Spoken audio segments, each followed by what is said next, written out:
Hi hello. അപ്പോൾ ഇന്നലെ വൈകുന്നേരം തൊട്ടുള്ളൊരു വീഡിയോ ആണ്. നല്ല ഇടിയും മഴയുമാണ് കേട്ടോ. അപ്പോഴിതാ ഒരാൾ പേടിച്ച് ഞാൻ കട്ടിലിരുന്നപ്പോൾ എൻ്റെ അടുത്ത് വന്നിരിക്കുകയാണ്. വലിയ ധൈര്യശാലിയാണ്, പക്ഷേ ഇടി ഭയങ്കര പേടിയാണ്. അത് കഴിഞ്ഞ് ചേട്ടൻ ജോലി കഴിഞ്ഞ് വന്നപ്പോൾ ചേട്ടൻ്റെ അടുത്തായി ഇരിപ്പ്. ഇത് മഴ തോരും വരെ ഇങ്ങനെ നടക്കും കേട്ടോ. അത് കഴിഞ്ഞ് കാശിക്കുട്ടൻ ട്യൂഷന് പോകാൻ ഇറങ്ങി. അപ്പോൾ ഇത് രണ്ടും ഞാൻ വാങ്ങി കേട്ടോ. ഒരുപാട് റിവ്യൂ കണ്ടിട്ടാണ് വാങ്ങിയത്. എങ്ങനെയുണ്ടെന്നൊക്കെ ഞാൻ പറയാം. അപ്പോൾ അത് കഴിഞ്ഞ് ടോബിക്കുട്ടൻ വിളക്ക് എത്തിച്ചപ്പോൾ അവിടെ ഇരിക്കുകയാണ്. അത് കഴിഞ്ഞ് ഞാൻ തേയില ഇടാൻ വേണ്ടി അടുക്കളയിലോട്ട് വന്നു. ഒരു തേയില കുടിക്കാമെന്ന് വിചാരിച്ചു. അങ്ങനെ തേയിലയൊക്കെ ഇട്ട് അപ്പോൾ രാത്രി പുട്ടുണ്ടാക്കാമെന്നുള്ള ഒരു പരിപാടിയാണ്. അപ്പോൾ മാവൊക്കെ കുഴച്ച് ഞാനിത് ചിരട്ടക്കുറ്റി വാങ്ങിയിട്ട് ഇതുവരെ അതിൽ പുട്ടവിച്ചില്ല. അപ്പോൾ പുട്ടും പയറും പപ്പടവും പിന്നെ ഞാൻ ചേട്ടൻ്റെ അടുത്ത് പഴവും കൂടെ വാങ്ങിക്കാൻ പറഞ്ഞു.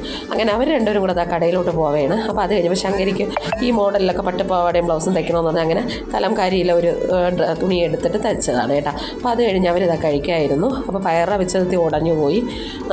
അങ്ങനെ പുട്ടൊക്കെ ഉണ്ടാക്കി കഴിച്ചു. അപ്പോൾ ഞാൻ ഈ പഴമൊക്കെ കുഴച്ചാണ് കേട്ടോ കഴിക്കുന്നത്. അപ്പോൾ ഈ വീഡിയോ ഇഷ്ടമാണെങ്കിൽ ലൈക്ക് ചെയ്യണം, ഷെയർ ചെയ്യണം, സബ്സ്ക്രൈബ് ചെയ്യണം. അപ്പോൾ ഇത്രയേ ഉള്ളൂ.